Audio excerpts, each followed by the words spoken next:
എൻ്റെ സുന്ദരിനിയായ നിവുവിൻ്റെ പിറന്നാളാണ്. കേക്ക് കാണാം, പിറന്നാളാണ്. കേക്ക് ഇതാ നെറ്റി ബബിൾസിൻ്റെ കേക്ക് കടന്ന് മേടിച്ചാണ്. ഒരു കാൻഡിൽ ഫ്രീ കിട്ടി. കാൻഡിൽ നോക്കാം, വേറെ ആരുമില്ല, ഞാനും എൻ്റെ സുന്ദരി മോളും മാത്രമേ ഉള്ളൂ അല്ലേ.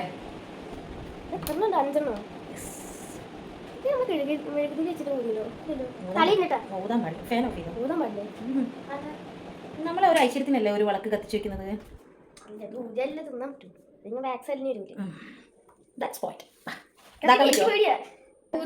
ഊതൊന്നും വേണ്ട, എനിക്ക് പേടിയതാ പൊട്ടി. സാരില്ല, ഊത്. അത്രയും വലിയ പീസ് എന്തിനാ നീ? അയ്യോ എന്നാ അമ്മ ഞാൻ 12 വയസ്സായി.